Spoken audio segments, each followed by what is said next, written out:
What is going on, everybody? Welcome back to another episode of Independent Waters. I am your host, Mikey Manfredi, and joining me, as always, is my co-host, Zach Batista. Zach, how are you doing, my man? I'm doing pretty good today. I went to go run this morning, and it is really cold out, but there's no snow, so it's definitely getting to January weather now. Yeah, it's been frigid the past couple of days, like very, very cold. Like, I think the other day was like 23 or something, and I was Something like, oh, like sick. I think I ventured out of my house once, saw it was cold, and I was like, nope, let's just finish walking my dog. Come on, let's get back inside. I'm done with this. Walked out, walked back in. Yep. You know what this weather means, though, right? What does this mean? It's video game weather, baby! Yes, it is. I'll be playing Divinity Original Sin 2 with someone later today, actually. That should be fun. Nice. I don't think there's any other better time to play video games than cold weather or like when it's snowing or raining. Mm-hmm. Just you're stuck inside all day. It's like, oh no, I'm stuck in here. Whatever shall I do? It's just like the best feeling in the world, just like on like a snow day being like video games. Exactly. All right. Well, before we get started, there is one thing we have to address. We all heard about the recent passing of Brodie Lee. So it's heartbreaking, honestly. Very, very heartbreaking. Definitely was on a rise to stardom, and apparently was just an all-around amazing guy. Obviously, me and Zach haven't met him personally, but the outpouring from everywhere. Yeah, from all the outpouring of just love and support for his family, and just every human being he interacted with, it feels like he made a big difference in their life, and that's something pretty incredible to have that kind of reach like that to so many different people, and have such a big impact on so many wrestlers. It's crazy, and it sucks that he's gone so soon. You know. Yeah. Like we were just watching him on Dynamite, like wreck Cody in a dog collar match. You know, it's wild that it feels so sudden. It really does. I'm not caught up with it right now. My dad was actually, when he heard about it, he was like, I was wondering why he had just disappeared from. Like, he had thought that was just his reward for doing so well with the championship when Cody was off, but evidently that's not the case. Yeah, it's rough. We're gonna get to a Brodie Lee match a little later to pay our respects a little bit here on Indy Waters. We got one of his old indie matches lined up, and we'll get to that a little later in the show. But for now, let's we will remember him fondly. But for now, let's get into it, shall we? Yes. Who started off last week? Do you remember? Let me see. Let's see. I had that match, and I want to say I started off. The first match I watched this week was from Chaotic Wrestling. I believe we had one of those pretty recently. Okay. It is Mike Verna versus Rich Holliday. Okay, I know one of these. I don't know either one. I know Mr. Holliday. I know he's from a different promotion, right? Yes. He was from, I forgot what I'm gonna look it up right now. I'll tell you in a second. Yeah, while you're looking that up, I'm gonna get into this one. This match, I remember it now. He's MLW because he was in a faction with MJF before AAW started. He was in oh god, what was that faction called? Oh no, I can't remember it. God, I can't help you. I didn't watch I don't watch a lot of MLW. I can't help you out here. Oh no, because I remember because he had a few. Oh my god, the Dynasty. That's their names. There we go. The Dynasty. He was. I'm so glad you got there. Yes, I'm very glad I got there too. Yeah, he went against they fought the Hart Foundation to win the championships. Last I saw, he's still on MLW right now, if I recall correctly. His gimmick is like putting in AirPods and like tuning out the audience and just being a dickhead about it. He's good.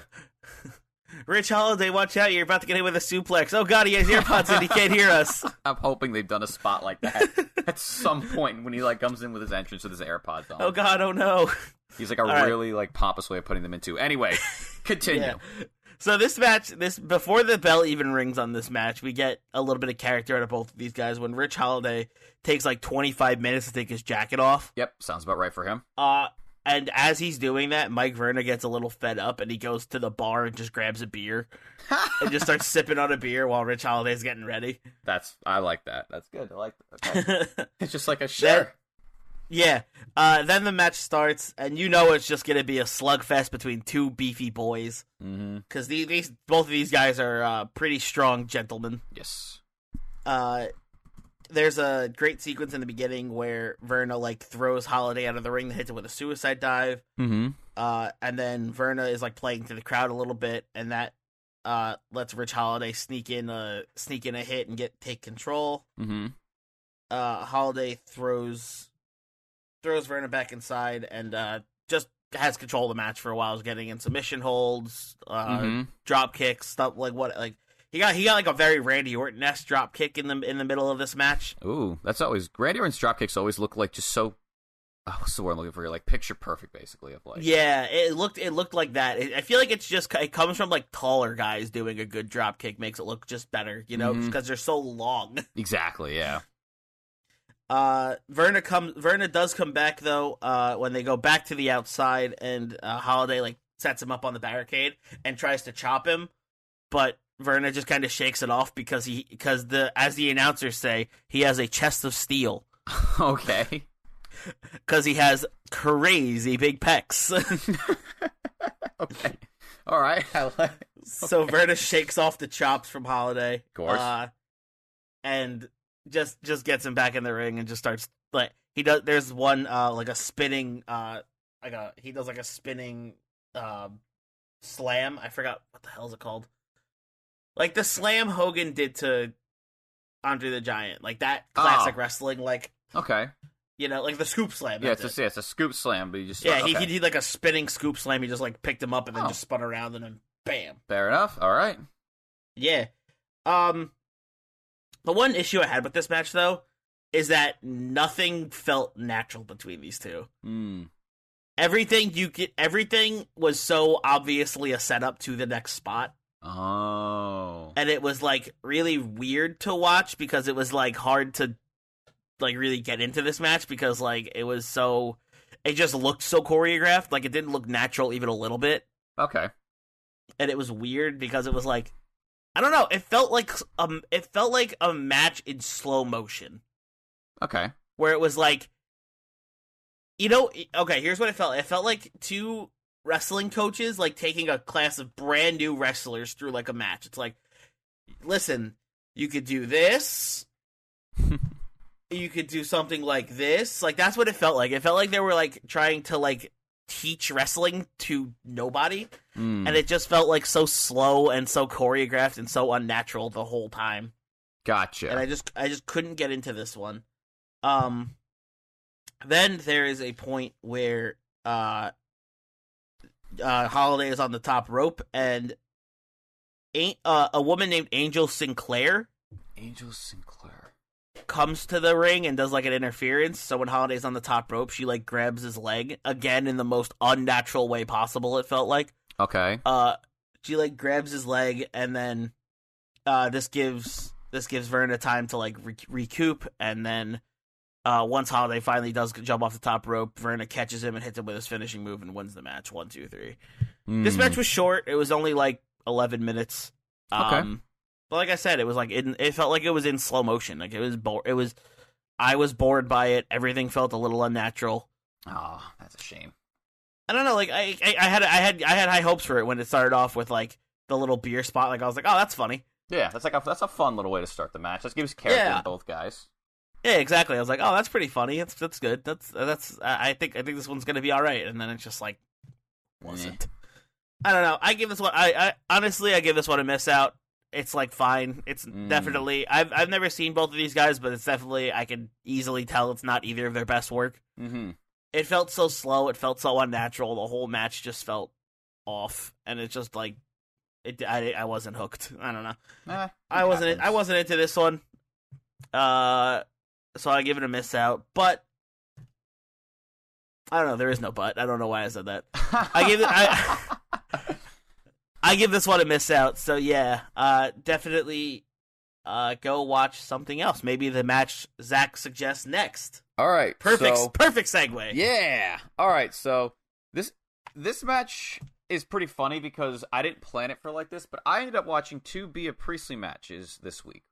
One that you gave me, and the other one I had planned, because I decided like 2 weeks ago, I was like, you know what? I'm going to find my matches weeks in advance so I don't have to like last minute find these when we end up setting recording because I procrastinate sometimes. So I picked Bea Priestley versus Tenille Dashwood, also known as Emma from WWE, at SPW Wrestling. Okay. Pretty sure it's a New Zealand-based wrestling company, too. Sounds about right. Because you have Bea Priestley, who's from New Zealand, going against Tenille, or I'm going to call her Tenille. Tenille Dashwood, yeah. Who is from Australia. So, she gets a pop when the match first starts, like when she comes into a ring, because I think it's like just after she's left WWE, because she still is dressed up like she did with Emma, with the gloves and the shades. Granted, I don't know if that was a thing she's done. She did a bit more after she left WWE, but I digress. And then once the match starts, you can see that this is kind of like a hometown hero, like face versus the foreign country heel, kind of, because Tenille is just like New Zealand is garbage, and Priestley's from New Zealand, so she's like going like the whole like New Zealand. Is she? I thought she was from the UK. I'm gonna look this up now. I'm not. I have no idea. I was just like based on assumptions. I mean, that's what I let's see. No, you're right. She's from UK. Huh. Interesting. But she's billed from New Zealand. That's why. Okay. Oh, okay. That makes sense now. Everything is coming together. Yes. The puzzle pieces fall into place. All right. So the match starts right off the bat with Dashwood just jumping Priestley in the middle of her entrance. And she's wearing a shirt, so like she kind of just like takes her shirt, starts choking her with it, beats her down. Then when she's done, she wipes her ass with her shirt and just throws it out the ring. So at that point, I was like, oh, so okay, Emma's the heel. I was like, okay. Or I was like, Dashwood Tenille's the heel. I was like, all right, cool. This makes sense now. All right. Right off the bat, we figured out who it is. Perfect. Easy. So right as the bell rings, Dashwood's just right back on Priestley in the corner. Because she's like, is it the classic, are you good to go? And she's like, yeah. And then the heel just immediately jumps the face in the corner. She's able to make a comeback with a Hurricane Rana, though. And after throwing Dashwood to the apron, she enziguris her and then drop kicks her in the back. She's like sitting on the apron now, like trying to like take a breather. And she just gets drop kicked in the back and falls out onto the floor. Bea then kicks Dashwood in the face from the apron. Dashwood falls back into the crowd, who then shove her off, which I thought was just funny that the crowd was just like, get back in there. It's like, no one likes you. And then Priestley slams her head on the apron a few times and gets her back in the ring. She waits for Dashwood, who eventually gets back in. My bad. Priestley goes in first, then Dashwood gets back on the apron. Priestley goes to kick her, but she dodges and then hangs her leg up on the middle rope. She then gets back into the ring, and then she chop blocks this leg here. Like one of her legs, right? It's the one that's not hanging on the rope. And that's what becomes a major part of this match, which is just Dashwood working over this leg on Priestley, who just cannot get any offense. So here we go. So Dashwood then hits a dragon screw and starts to just work the leg more over. It continues for a bit like this until Priestley gets thrown in the corner, and she jumps over Dashwood when she runs at her, except her leg gives out. And Dashwood, seeing this, just smiles and then just kicks her leg out, the bad leg out from underneath her. And at this point, unfortunately, I kind of realized how the crowd had kind of gotten quiet and the match like really slowed down from the hot start, which I was like, yeah, this match is kind of like slowing down for a bit. And it kind of continues for a bit with Dashwood working her over some more. She like ties her legs up in like a figure 4-esque submission, because it wasn't a figure 4, but it looked like it. If I have you watch this, you'll know what I mean when you look at it. And the crowd at this point actually comes alive when Priestley starts to gain some like starts to fire up to get out of the submission, right? She then gets up and is able to throw Dashwood to the apron, but again, her leg gives out a bit again, and as a result, she's slow when she goes to. So basically, the way this is that Dashwood's on the apron now, right? Because she threw her out, and as she goes to run to spear her on the apron, because she's slow, Dashwood just kind of dodges it, gets out of the way, and then kicks her in the chest, and then which causes her to turn around, and then she just neck breakers her on the middle rope, and it looked nasty. I was like, oh, Jesus, you. Big yikes. That's a big yikes for me. Cool spot, though. Wow, that sounds brutal. Oh, it looked rough. Dashwood then puts Priestley back in the corner and uses her legs to hang her up so that she can like strike her leg better. She's basically just put this one leg on the rope and just keeps kicking this leg. She's just beating the shit out of it. And then she does a vicious shotgun drop kick to the leg, which is still hanging on the ropes. Love that. She then takes her to another corner. She puts her legs on the rope again, but this time she actually just pulls on the leg, so like it's like kind of hanging over the rope, and she's just yanking it. And Priestley is just screaming in pain, and you can see that she's starting to stomp Dashwood's face because she's like below her pulling the leg. And at this point, I should probably mention the facial expressions and the selling for both these women are on point. Dashwood has such good facial expressions, just looking like a horrible heel. Just having so much pleasure beating the shit out of Priestley. And Priestley's doing a great job selling this leg like it's death. Which is kind of making you want to, get, like, you want to see her win again. So, let's see. Dashwood then gets up and, oh, no, this spot. So, let me describe this for you. Oh, no, this spot. Because if you thought the neckbreaker spot looked bad, this gave me flashbacks to, oh, God. I think it's, I forgot it. It's Team Kick. Oh, my God, she's in NXT. I forgot her name. Dakota Kai? It was like when Dakota Kai fought Shayna Baszler, and Shayna Baszler just handicapped Dakota Kai. Because what she does is she hangs up Priestley's leg on the rope this time. But before she was hanging the rope on the outside, this time it's flipped so it's knee down and hanging in between like the ring. Like it's in between the ropes, right? And she just jumped up and just stomped down on the leg, and the leg just fell.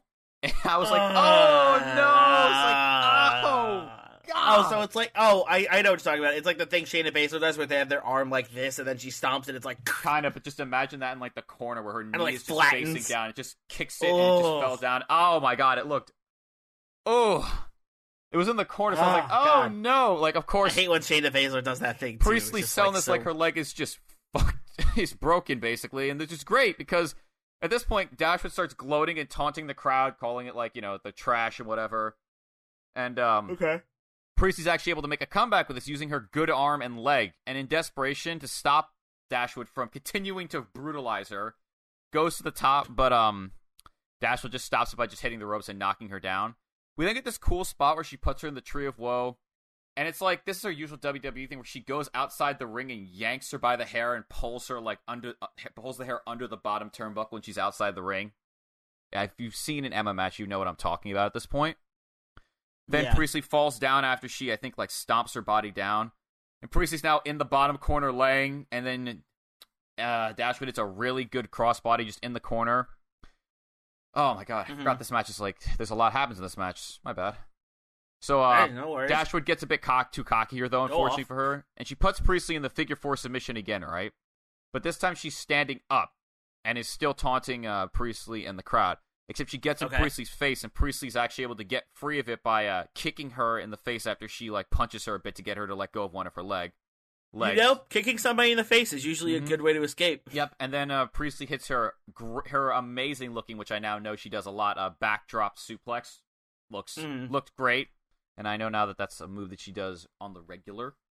On the regs. At this point now, both of them are down because that really took Dashwood out of this. And Priestley's just hitting her leg, trying to get some feeling back to it. And when the two finally get up, they start to beat each other with hitting strikes with each other until Priestley gets the upper hand. She then face plants Dashwood and stops because of her leg. And then goes to and then she drop kicks her in the back of the head once she Ooh. The crowd then eventually, at this point, because up until this point, the crowd had been Like, after that momentum I said before, the crowd wasn't really doing much, and this match slowed down a lot for me at this point. It looked nasty, and the two of them were selling great. It just wasn't really exciting me. But at this point, the crowd comes alive, because finally, the gloating heel has gotten her comeuppance. Nice. So Priestley then hits an arm DDT and transitions it into an arm bar. Dashwood powers out of this, and unfortunately for Priestley, though, because she lets go, she then spikes her with a DDT, like, right on her head. Jesus. It looked like Paige's Rampage DDT, if you know what I'm talking about. Yes. It looked like that. Cool. Dashwood then tries to run at Priestley when she gets in the corner. But Priestley jumps over her, and still in this corner, she actually like gets up on top of the corner, because, how do I describe this? Dashwood goes to spear her in the stomach, right? Mm-hmm. Priestley jumps up over her, but she stays on the turnbuckle. So at this point, Dashwood's now got her arm and her arms and her head outside of the ring, right? And she quickly grabs one of Dashwood's arms and turns it into an armbar using the ropes, and then she starts to like turn her hand backwards, like just in an unnatural position. Wow. Looked really cool. Let's see. And then eventually, though, she's got to break it because it's in the corner. Dashwood then hits I described it here, a wicked slap to Priestley's face, which I assume means it was a really, like, damn, that had impact before she then powerbombed her. Oh, Jesus. Emma went for her finisher, which is I think it's like a running drop kick, but Priestley's counters it with a German. And then just as the crowd is starting to get back into it, like really come alive, Dashwood is able to dodge Priestley's attack in the corner and transitions it into a tarantula submission. Ooh. Which looked great. Into a double arm suplex, also great. Unfortunately, though, this doesn't put Priestley away. Dashwood at this point is frustrated and starts to just beat Priestley, but Priestley's able to stop this by, again, kicking her in the face and then following it up with a double springboard crossbody. Okay. And Priestley then tries to use Dashwood, who's on all fours, to get to the top rope, kind of like like Jeff Hardy would. But I don't know if this is a botch or if this is just her selling it, but she trips and fell into the corner. Which, to me, made sense, though, because thankfully she had her leg injured all match, so if it was supposed to be that way, good. Nailed it. If it's a botch, unfortunate, but at least it didn't look too bad.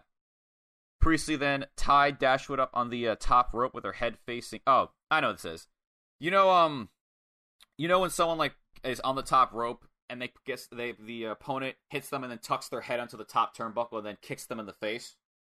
Yeah, the cheeky Nando's kick. Yes, that's what I have it written down as that too. I wasn't sure if that was actually the thing. The thing B. Priestley's boyfriend does. Yes, cheeky Nando's.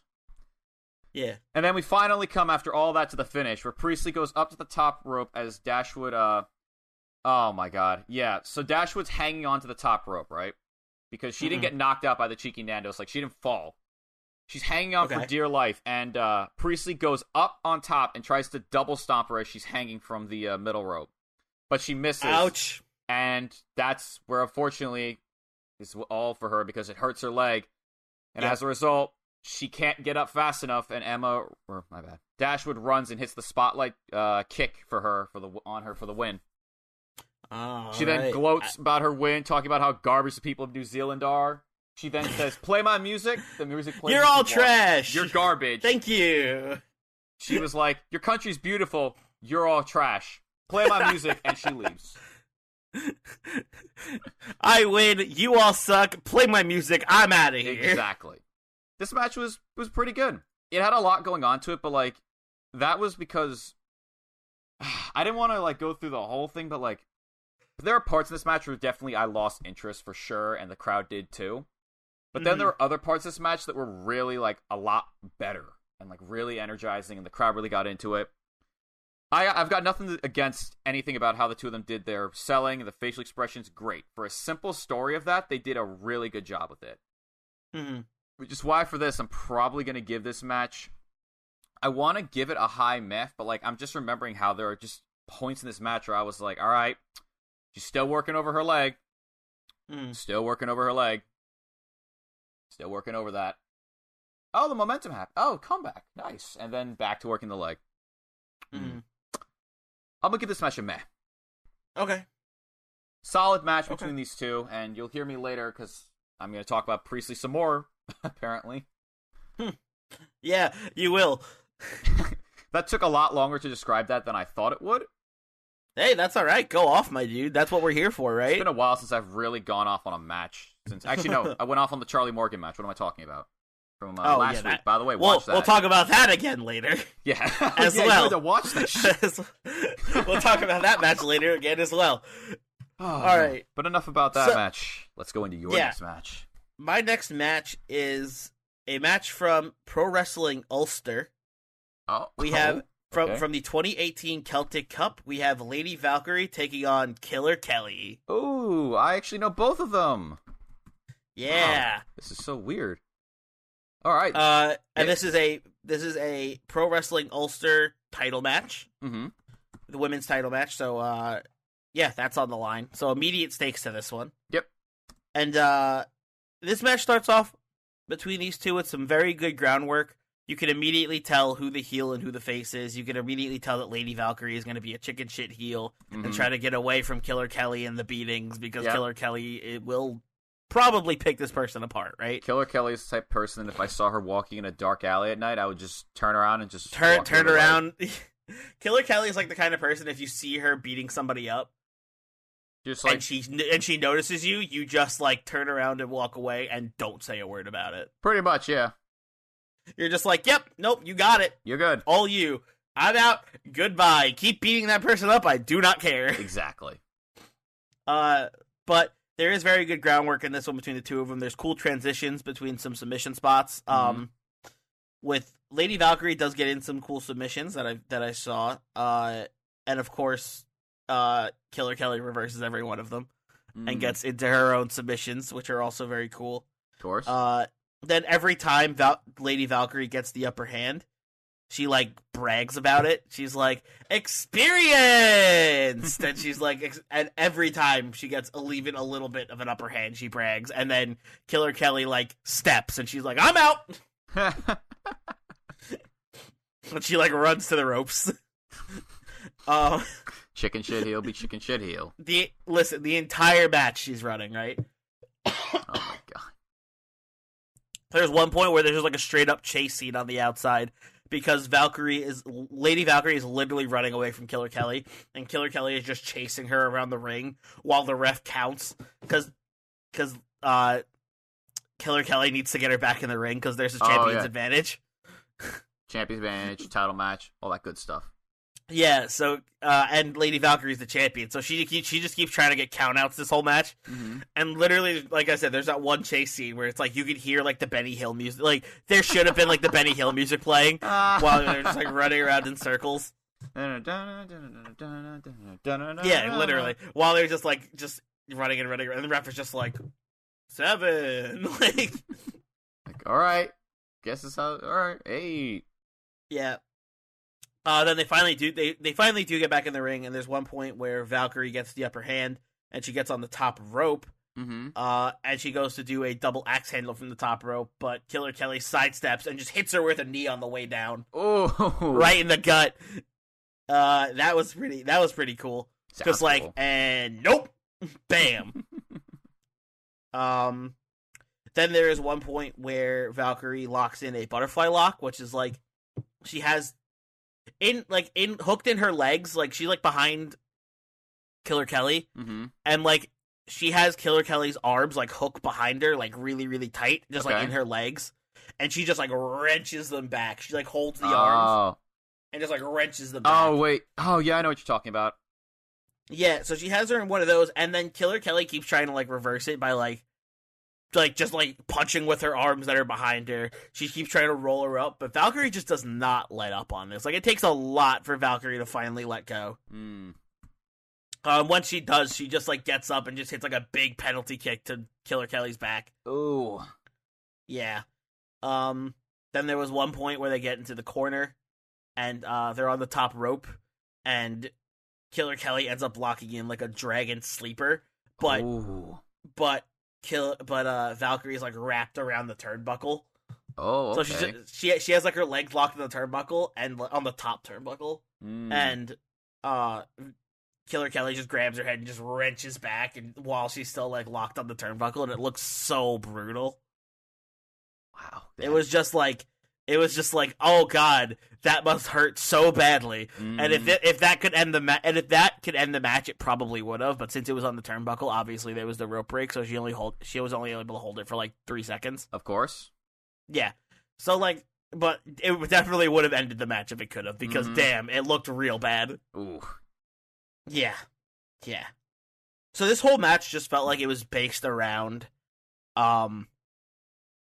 Valkyrie just like narrowly escaping the submission holds from Killer Kelly like every time one was locked in. Like she kept like getting to the ropes or like slipping out somehow or like rolling her up into a pin, you know? That's what this whole match just felt like it was based around. Just like Lady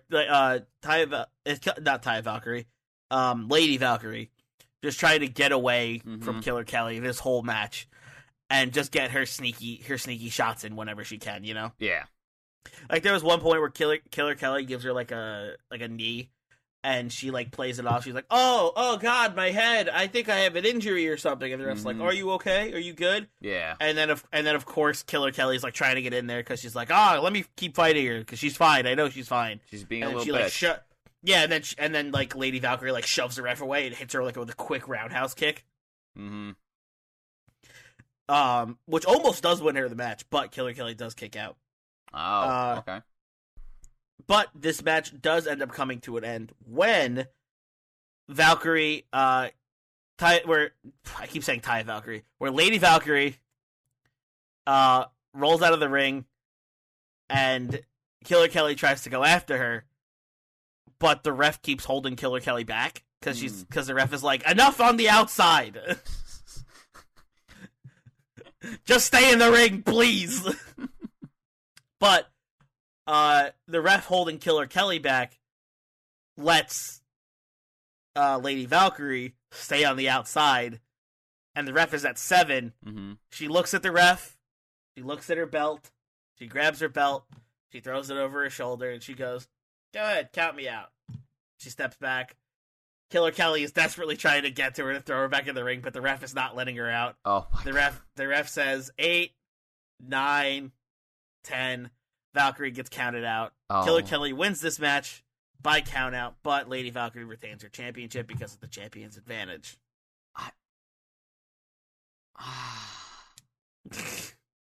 Wow, that deflated me a bit.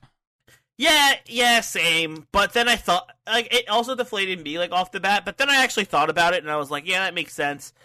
Because, like, she was being a chicken shit this whole time, so if Killer Kelly loses, it's a big hit to Killer Kelly here. And if Lady Valkyrie loses, then she loses her title. Hmm. I don't know. It felt like they were just trying to get this match in and also have Lady Valkyrie retain her title without beating Killer Kelly clean. Yeah. Or I guess clean because she was the heel. Hmm. But yeah, I don't know. It made sense, but it was a little deflating because these two were actually putting on like a pretty okay match throughout, and I would have liked to see an actual definitive ending, but I would have. This is what we get: the chicken shit heel successfully being able to escape. I can't and believe run away. She was such a chicken shit that the ref actually just conceded to her being a chicken shit and just let it happen. Yeah, the ref was just doing his job, right? He was just doing the count. I was more so just meant that he kept Killer Kelly out of the ring. I was just like, oh, he actually is just like, nah. Just fuck. Yeah, like the ref literally just kept holding Killer Kelly back. Like she was trying to get at. I've never heard of. I've never Lady seen Valkyrie. A ref just straight up inhibit. Yeah, that's prohibit correct. a wrestler correct. from leaving the ring. Like I feel like it was the ref being like, listen, you guys have fought on the outside so much times this match. I've had enough. Indy Wrestling, where refs do more than just blow over or fight back. Yeah, exactly. But this match was okay. Besides the ending, I'll give this one a meh. Like it was pretty good. I liked the action. There were some cool moves, but you're right. The end did kind of deflate me with the count out victory instead of a definitive actual submission or pin, which I would have liked to see. But this match was still good otherwise. Very good chicken shit work by Lady Valkyrie. Awesome groundwork by Killer Kelly. Very good technical wrestling in this one. And I really liked it. So I give this one a meh. It wasn't spectacular. Wasn't terrible. Okay, fair enough. Yeah. So what is your next match? Oh, this match. This match was interesting. And I'll get to that in a second, but I did Jorel Nelson versus Chris Masters at Wrestlesport. Versus Chris Masters? Yeah, I know. That's a name that everyone's probably familiar with. This is a championship match, I believe. It was the heavyweight championship. Okay. So, I haven't seen Chris Masters in forever. I haven't even, he was supposed to wrestle at the Collective, but that weird-ass thing that happened at Black Label Pro, whatever. Anyhow. That's not about that. So this match showed up, and this match was, the best way I can describe it is fine. Nothing stand out, but nothing horrible. All right, let me just get into this, and you'll see why. So the match, it starts off with the crowd being hot for this match. They wanted there were some people in the crowd that really didn't like Chris Masters, and there were some that really liked him. But they all collectively did not like Nelson, who was the heel, so it was good. Match starts off with, funnily enough, this match has a lot of chicken shit heel stuff-ish, too. Because the match starts up with Masters trying to get the match started, but Nelson just does the chicken shit heel of continuously going outside the ring just when it's about to begin. Yep. Like, every time he starts to do something, like, he's like, no, ref, get him away from me, or he just, like, walks outside the ring and starts stretching. Hey, I wouldn't want to get caught in the master lock either. Mm-hmm. And Nelson's a big dude. I'll say that. I think he had, like, something that was, like, Flawless or something like that was his, like, ring name. I can't remember right now. Okay. Eventually, though, the two do end up brawling in the ring with Masters coming out on top. He takes him post to post, chopping the shit out of him.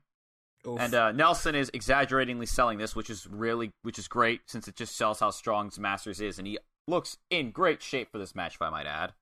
Mm-hmm. Nelson, though, then, oh my god. Now I remember this. He goes for the Master Lock, and oh my god. Nelson immediately escapes to the outside. And Masters, at this point now, because this is like, I've glossed over like 5 minutes of him doing this. I wouldn't want to be caught in the master lock either. He was just like, you know what, I'm done. He's like, he asked crowds, like, you want me to get him? They're like, yes. He chases him down, only for Masters to take out his leg once the two get in the ring. He then proceeds to take his time attacking this leg, which I'm now realizing is apparently a theme I chose. Using any part of the ring. Matches where the leg gets worked. Any piece of offense he can. Eventually, those starts to attack both of Masters' legs, and I'm pretty sure it's because he does attack the other leg. The crowd goes, you attacked the wrong leg! And Masters, I think, also goes like, that's not the right leg. And he's like, you want me to attack both legs? So he just works it and starts beating up both his legs instead. Yeah, man, they're right. That's not the right one. The other one was the one that was hurting. Mm-hmm. There is one thing I have to say here is that there is a very stark significance in the difference of charisma level that each of these guys has. Like, Masters is got so much charisma. He's, like, interacting with the crowd. He's really, like, working it. Whereas Nelson, a lot of the time, just has, like, a very straight face on. Now, I will give him props. There are points, like, at this point in the match where he shows some charisma, and I'm like, all right. I'm like, that's what I like to see. More all right, finally. Yes.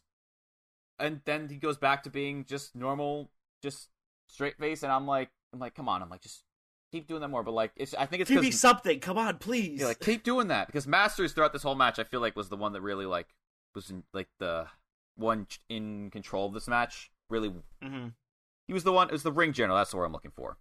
There it is. All right. So anyway, as I said, he's beating at both the Masters' leg. He knocks him to the mat, and oh no, my bad. Nelson gets this is it. He knocks Masters to the mat and gets him in a headlock, and he starts to use the leverage in a kind of like a cool way where like he's got Masters on the mat laying down in a headlock, right? Yep. He uses so what he does is he gets both of his legs on the middle rope to get leverage. I don't know if that actually gives him leverage, but I like the idea of it. I mean, I guess. Yeah. And he then eventually though he has to stop, and Masters slowly starts to power up, only for him to get thrown back onto the mat neck first, I believe with a neck breaker, or he slams his head on the mat. Mm-hmm. He then attacks Masters a bit in the corner before suplexing him and then putting him in a figure 4 leg lock. But Masters, crowd pumping him up because the crowd's still hot for this match, unlike the other match where they kind of quiet down. This match, they don't ever really be quiet. He's able to counter this and by getting a rope break, and I think he flips the figure 4 and he forces Nelson to get a rope break. Okay. Nelson then quickly goes for a running kick because his leg isn't as messed up as Masters is, which I assume is his finisher because he does like the sweet chin music thing where he keeps stomping the ground like ready to hit him in the face, but Masters dodges it.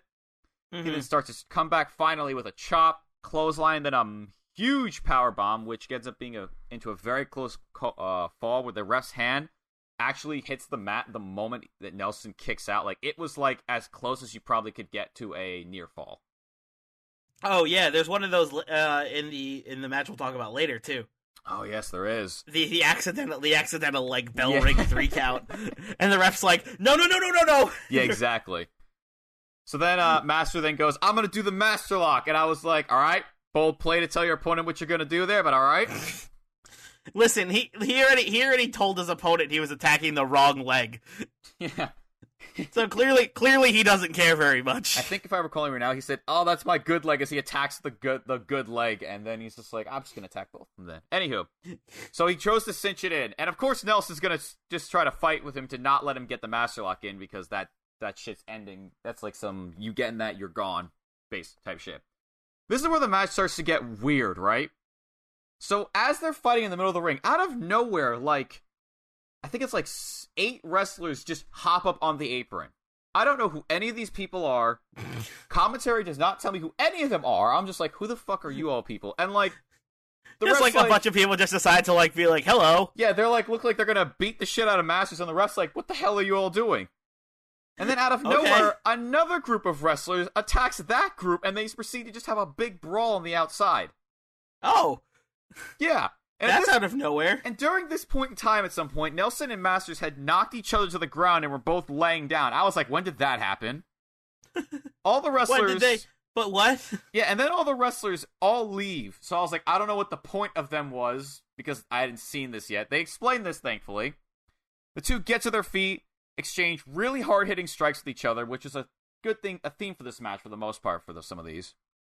Until Nelson kicks out Masters' bad leg, the one that he had been working over all match, not the one that he had started working over again. And then hits him with a running, he jumps and kicks him in the face after running at him, right? But Master kicks out because he gets his foot on the rope. So then Nelson is then arguing with the ref, Masters gets up and Nelson proceeds to deliver. He keeps hitting him strike after strike after strike, just trying to knock Masters down. But on the last one, Masters counters it with the Master Lock and gets it fully cinched in. Oh, there it is. And then, ready for this? Okay. The lights turn off. Oh my god. And the Titan turns on. And I was like, we see and hear who I learned as the mastermind of the attack, because he's like, if you gotta do something, you gotta do it yourself. And the guy is like hooded and is wearing a skull mask, and I'm like, who the fuck is this? At this point, Master's just thrown Nelson to the ground. It's like, who the fuck is this? The fuck? And then the mastermind just appears on the outside of the ring.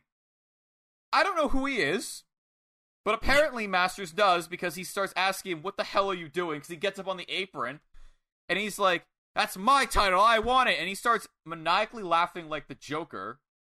Okay. Nelson then at this point, we get to the finish then, where Nelson comes, as the two of them are like, he comes at them. That sounded really bad by itself. He comes at them with the belt, as the two of them are arguing. Master sees it and ducks it, so he hits the mastermind, who I still don't know who that is, in the face with the belt. Nelson then gets put in the Master Lock again, and he immediately taps out. And Masters wins. Great. And I was sitting there thinking to myself, what the fuck? How? What was this all? What was the point of all of this? I was like, an angle, but this match wasn't bad by any means. I've seen worse wrestled matches and worse matches. The crowd was good in this match. They were really hot. Though there were, I will say at this point, if you watch this match, there are points where this crowd sometimes were a bit much for me, like trying to get themselves over, and I was like, can you just be quiet, please? Yeah. But I'll take this crowd over a dead crowd. And then there was that, I don't want to say overbooked because it wasn't, but just confusing ass angle that happened midway through that match. Where 8 people show up and then don't do anything, and then it's revealed that there's one guy behind it all who also doesn't do anything because Masters just wins the match anyway. Yeah, and Masters, poses, he has the belt. The mastermind isn't even shown after he gets knocked out with the belt, swearing he'd get that. I ended this match thinking to myself, that was a fine match. That was basically me also, Mike. You basically got me. So I was like, I don't know what the point of that was. Mm-hmm. And that I was like, that was so... I'm like, you could have had that happen after the match. You could have had that happen at the start, I guess. But, I don't know. The match gets a meh for me. But, there's that... I was just baffled by that. I was like, what is happening to this match? Why? I don't even know. But yeah, it was fine. It's a solid match. There was okay. Yeah, I think, the only thing I could say is that, the wrestling, there were points here where, you could probably see the communication between the two of them wasn't, the best. Mm-hmm. But they made the best of it so it didn't look out of place. Fair. And yeah, that's about it. That's all I gotta say for that match. If you want to watch that match, it's on YouTube, as everything else that we usually watch is, Yeah. Tell me what you think about it if you want to watch. That's in... tweet at us at CountOutPod to tell us what you think. Tell us what you think of that whole stick, or give me context on what in God's name that angle was, if that actually ended up being anything. If that was literally anything. Incredible. This is where context would have been nice. Yeah, right. All right. All right, Zach. Well, that is both of our single matches that we watched this week. Now let's get to the match we both took a look at. Mm-hmm. We watched a match. We watched Brodie Lee versus Michael Elgin from C4 Wrestling. Yep. Paying tribute to Brodie Lee here.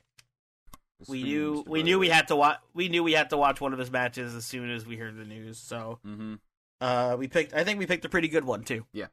First thing I was to say about this match is Brodie Lee looked really young here.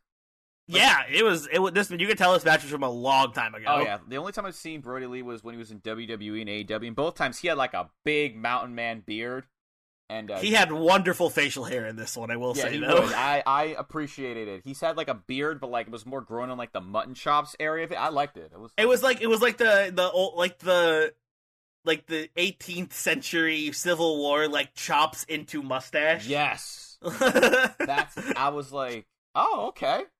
He still wore his... It was really good. He wore his signature, as I now know, sweaty-ass tank top and jeans. I don't know why that... I don't know. I mean, I guess it's a choice. Yeah, it's a choice. I mean, it stands out, and you could easily determine who he is. He's the wrestler that dresses in a sweaty tank top and dirty-ass painter pants and boots. I don't know. He didn't look as dirty as he did in WWE. Oh, yeah, no, that like, he didn't look as, like, gross, you know? The shirt wasn't as yellow. I would say they really like played it up in WWE where they made his shirt as yellow and as like wet as possible. And then there was his super cool Bludgeon Brothers attire, which ruled. Yeah. All right, let's see. This match starts off immediately. Oh, by the way, I know who Michael Elgin is because my brother watches Impact and he is involved in that. Yeah, the name definitely was familiar. Mm-hmm.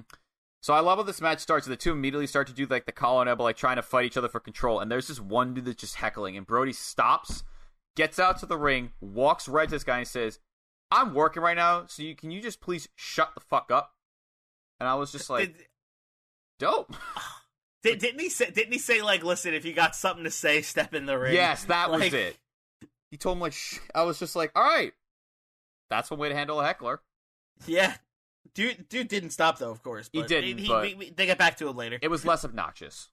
Yeah, for sure. It definitely. I don't think it was I don't think it was like hostile intentions with that. I think it was just Brodie being Brodie. You know. Yeah, it wasn't. It was his character. I mean, like the whole match. I will say, just for anyone clear, like he was literally just telling. Anytime the crowd tried playing up to him, he was like, "Shut the fuck up!" Like I don't even. Yeah. I was just like, "That's." I don't want to hear it. I don't want to hear it. I'm not your friend. Stop trying to be my friend. Yeah. All right. This match is like fast and furious, right? Mm-hmm. Like this match is like 10 minutes long, but howdy do they shove a lot into it. If you want to see two big dudes fight each other in like a classic strongman versus strongman match, this match is what you want. But also with some agility that we'll get to later. Oh yeah, absolutely. This match starts off pretty fast after he calls out that heckler, and it does not stop. Oh my god, there's that one part where Elgin does like a big tope con hilo over the top rope. Oh my god, yeah. So what is it? Before this even, so like the two of them were literally just beating the shit out of each other, and there was a point where Elgin tackled Brodie in the middle of the ring, and the whole ring just shook. This ring is tiny, right? Yeah, this ring was small. It's so short. It's not like small in terms of like space to work. It's small height. In terms of like it's short. To put it like this, Brodie would stand on the outside, and his head would go over the top rope. Yeah, it was really, really like a short and he's a ring. big dude. Yeah. Oh my god, let's see. Yeah, like the two of them like exchanged tackles with each other at the beginning of this match. They then just spent like I just have here like a good minute or two just literally beating the shit out of each other in and out of the ring with just these heavy ass strikes. Which I was like, yes. And nice. then yes, this is where the tope con hilo, because Elgin gets uppercutted into the ring, like he falls in, and Brodie as he goes in, he drop kicks him and then just does the tope con hilo over the ropes onto him. Oh yeah. I was like, the fuck? What? Like, watching back, I didn't realize. I was like, oh my god, this motherfucker drop kicked him. He didn't even just hit him, he drop kicked him and then did that. Yeah. It's like, that's fucking great. There's one point where Brodie just throws Michael Elgin across the ring with a belly to belly. Oh, and yeah. Michael Elgin isn't a small dude. Yeah, like he overhead throws him belly, like he flies. And yeah, like if Brodie's tall and big, Michael Elgin is shorter, but he's a thick dude. Like, he's like big. Like, yeah, Brodie, it's like you said, Brodie is tall and big, and Elgin is, like, wide. Yeah. Very sturdy. Oh, yeah, absolutely. Oh, my God. Let's see, what's another good one? Oh, my God. So, yeah, like, Brodie, after that, like, is really in control. He's, like, choking Elgin out. This is where, like, if you get to a point where they're, like, the heel, I guess, is grinding out the face, this would be it, where he's, like, just, like, kind of beating him in the corner as such. Gets him in like a front face and then a chin lock. Eventually, though, there's this really cool thing where Elgin like jaw breaks Brodie Lee, knees him in the chest a few times, throws his face onto his knee, and then out of fucking nowhere just Frankensteiners him. And then Lee immediately just gets up and hits him with a Hurricane Rana super kick and then dragon suplex. Brodie Lee got hit with a Frankenstein, like a Hurricane Rana, and was just like, "Oh, that's what we want to do." Okay, and just does one. He just whipped his own out. I was like literally sitting there like I was like, all right, fuck you too then, I guess. Watching Brodie Lee do a Hurricane Rana is the most bizarre thing I've ever seen. Because he's so big and he does the sequence, and it's not going to Elgin. For me, it was like Elgin's made more sense because he was reversing a powerbomb. Mm-hmm. But then Brodie just jumps. Like, he just jumps up and just like, okay, Hurricane Rana, here we go. Exactly. It's like, oh shit, all right. It looks crazy. Oh my God. Elgin then hits like a bunch of vicious ass hits on him in the corner and hits him with this really, really solid, like really good hip attack to Lee in the corner. Like, it was great. It gave me like flashbacks when Umaga does like a running hip attack into the corner. You know what I mean? Yeah. That's what it gave me vibes to. And then Elgin stacks like Lee so his legs are over his head and he tries to pin him and Lee kicks out. So Elgin, just being a massive lad, just decides to just deadlift this man very up thick and then just power bombs him. Yeah, that was wild. I was like, you're not going to fucking powerbomb him. And I was like, oh no my God. way, you're not going to do it, right? And then he just does it. There's a point where it looks like he's going to drop him, and then he just gets him up, and I was like, oh my God. Oh my God, you just lifted this gigantic man off the ground. Just dropped him. This gigantic, just like tower of a man just off the ground. Just deadlifted him. Oh my God. And then Lee, of course, actually kicks out again. Elgin gets him up and hits him with a huge strikes, and then hits a meaty-ass lariat, which it knocks Lee down, but Lee immediately just no-sells it, gets up and just hits two huge big boots in the face. Oh, he gets such a close near fall here that the timekeeper actually thought that Lee won off of it and rang the bell, even though he did kick out. And the ref was just like, no. No, he didn't win. Did not win. It was a 2 count. The crowd was yelling. I was like, what? Lee was like, I didn't win? The crowd hit the "you fucked up" chant. Yep, they hit them with the "you fucked up" chant. Brodie Lee was like, "Are you kidding me? That wasn't 3." Brodie Lee played that up really well. Yes, he did. So then at this point, he's done. Brodie Lee's done with all this bullshit. He's gonna go for his signature powerbomb to end it. But Elgin actually gets out of it and turns it into a German suplex. He then runs at Lee to hits him in the corner, but Lee then dodges him when he goes for it again, hits 2 more big boots in the face, followed by an enormous black hole slam, and puts Elgin away for the win. Yeah, that black hole slam is crazy looking. Brodie Lee has such good black hole slams. He's up. I'd put him up there with probably Baron Corbin with the deep sticks. Like, he just hits really good black hole slams. Mm-hmm. Yeah. I really like this match.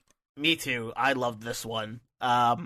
It was really, really good. These two kicked the absolute shit out of each other. It's like it's like a short, like 10-minute long match too. So it's not even like a long one to go through. Like, it's just so you could just watch in a.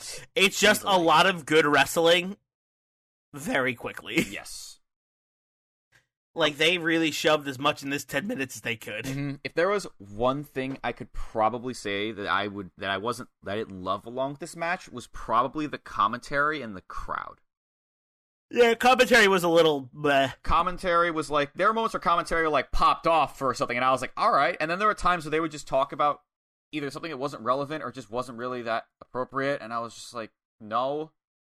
And then the crowd sometimes, along with the heckler, would just like, sometimes the crowd would be great, and they'd pop off really quick for a spot, or they would just say something stupid, and I would be like couldn't have just kept saying good shit?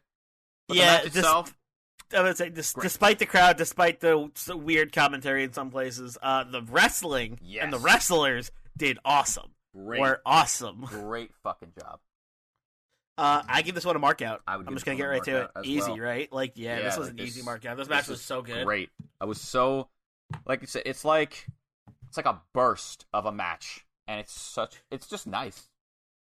It's like oh man, I'm trying to think of it's not like a 30-minute banger, which is like a almost like a very elegant sword fight. Mm-hmm. It's more just like these two guys just were like, all right, boom, shotgun, like just boom. Yep. Just hit you all with it at once, mm-hmm. you know? And they're like, all right, it's done. It's like, oh, it's over. Yep. Just the one. Yep. But it was really good. Mm-hmm. Yeah. So with all of our matches out of the way this week, we did the one we both watched. That brings us to the Double Down. The Double Down. It's now time to find out if the match was, actually good or bad. I don't know. It's time for the Double Down. This is where we go back. This is where we go back to last week and pick some matches we watched and watched them from each other's perspectives.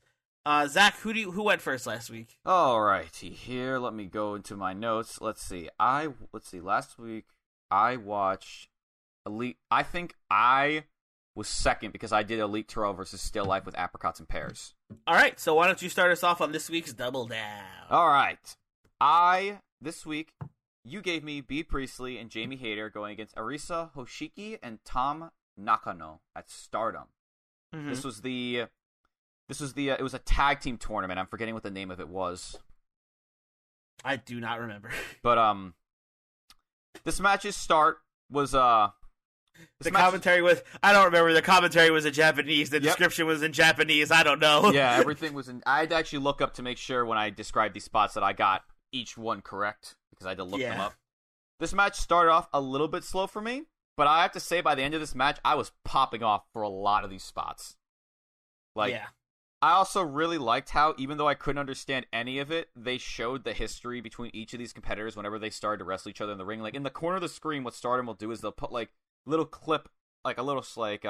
clips of the match they've had. Like, for instance, I didn't know that Nakano and Hoshiki were formerly rivals or had fought each other in the past for, a cup, I think, and now the two of them are tag team partners. I didn't know that Hayter and Nakano had previous matches in the past, and Nakano beat Hayter, so Hayter does not like her in the slightest. Mm-hmm. Stuff like that. I hope I got that. Yeah, they had a blood feud at one point. It made it Stardom. Made it much easier for me to be immersed in this match and understand stuff. Yeah. Let's see. All right, now I have a list here. It's literally just called 6 spots, where I'm just going to list off a couple spots that I really like. 6 spots. Yep.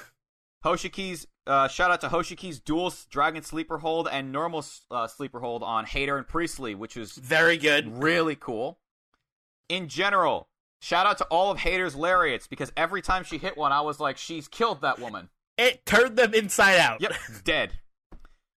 Priestley's springboard double stomp to Nakano from the top into a running knee, which nearly sent her flying out of the ring, which is like her V-trigger. Bea Priestley has a very good V-trigger. She is fantastic. And it is the V-trigger because she did confirm that she's like, Kenny Omega is one of her favorite wrestlers. I didn't want to know. I didn't want to call it that, but I was like, yeah. It's a V-trigger. She loves Kenny Omega. She's very inspired by Kenny Omega. I will say here, though, I also do, just a side note, I do think I like heel Priestley better than face Priestley.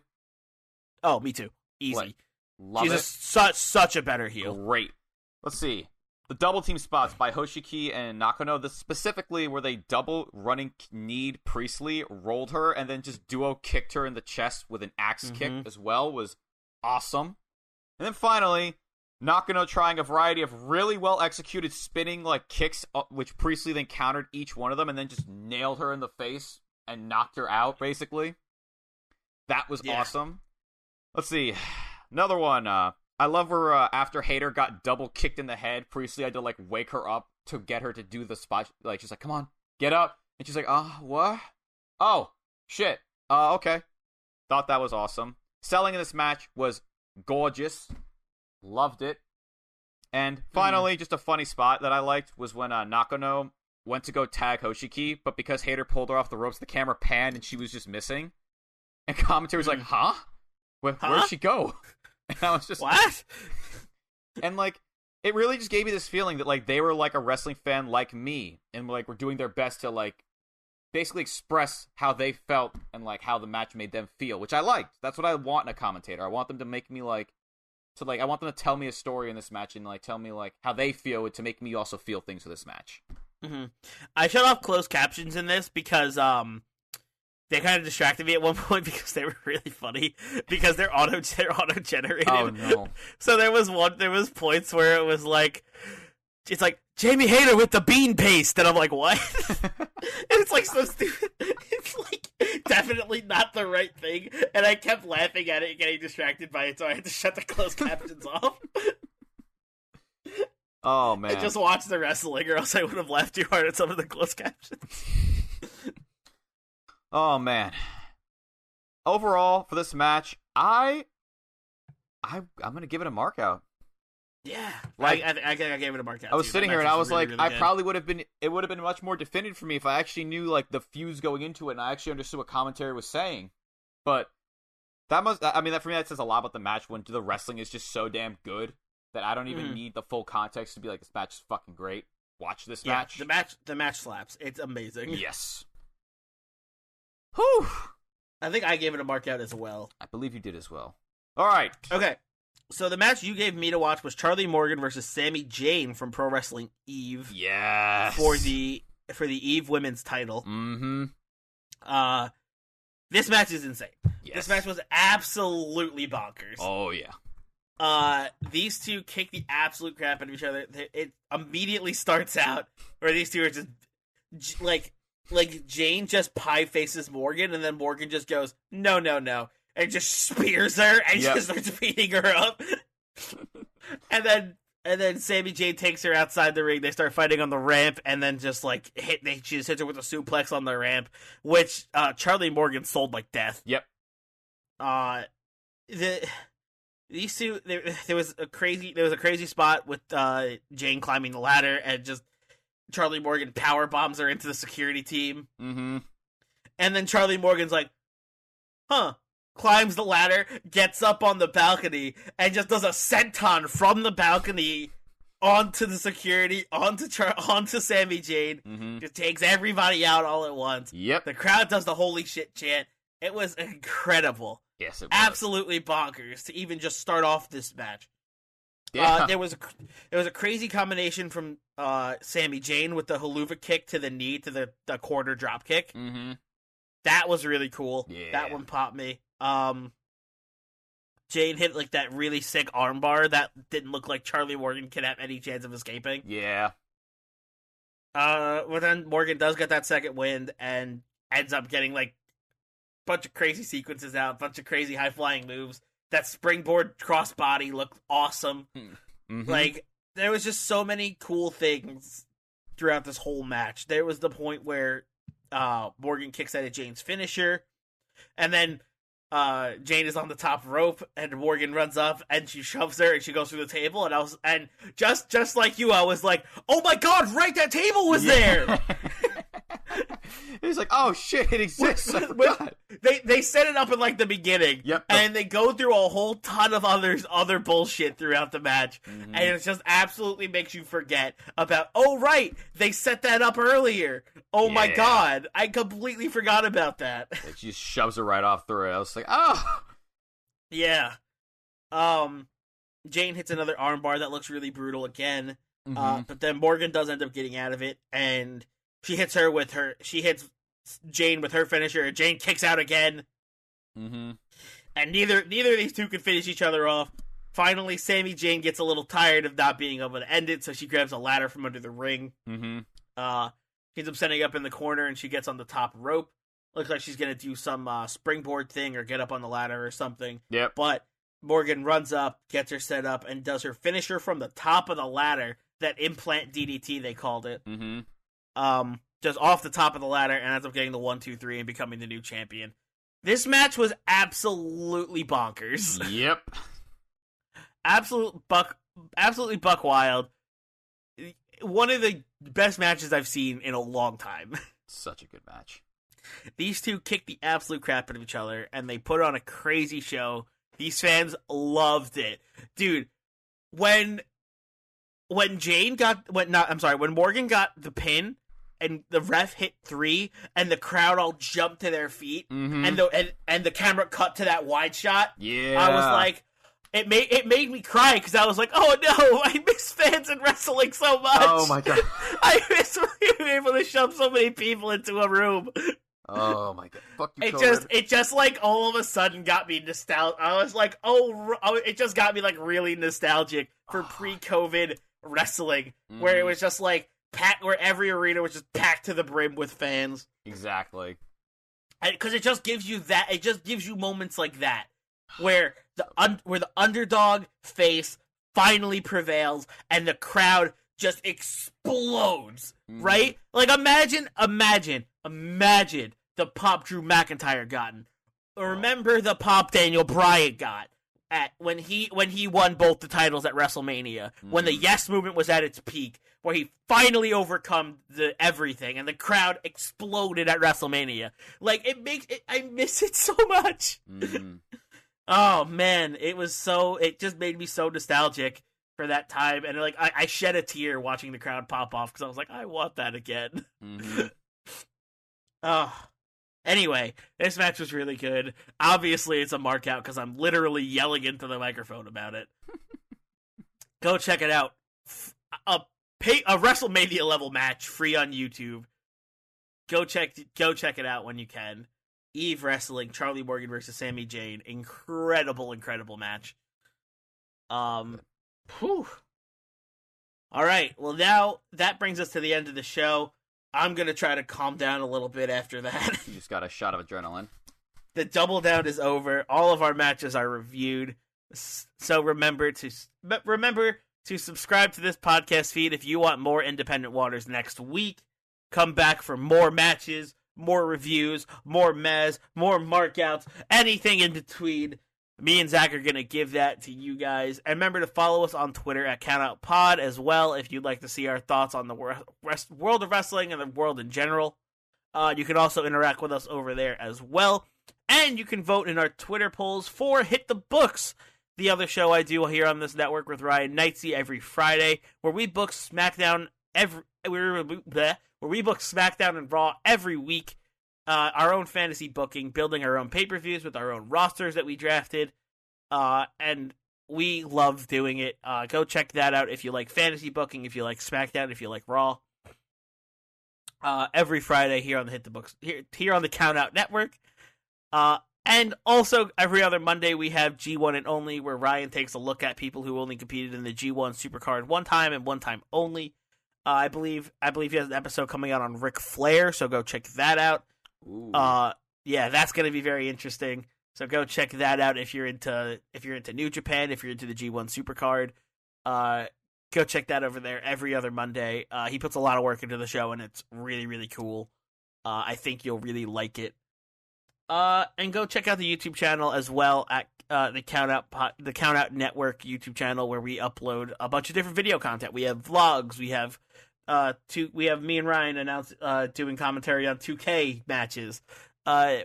So much video content over there. Whatever you like, I'm sure you'll find something. So go check it out over there and subscribe there as well. Count Out Network on YouTube. And go check out our website for everything else that has to do with this podcast, countoutpod.com. I believe that brings us to the end of the plugs. So unless Zach, you have anything this week? No. We'll catch you one day. That brings us to the end of the episode. We got all the plugs out of the way. I guess that just leaves me with this. Always remember, there's a giant sea of independent wrestling out there. So never stop exploring.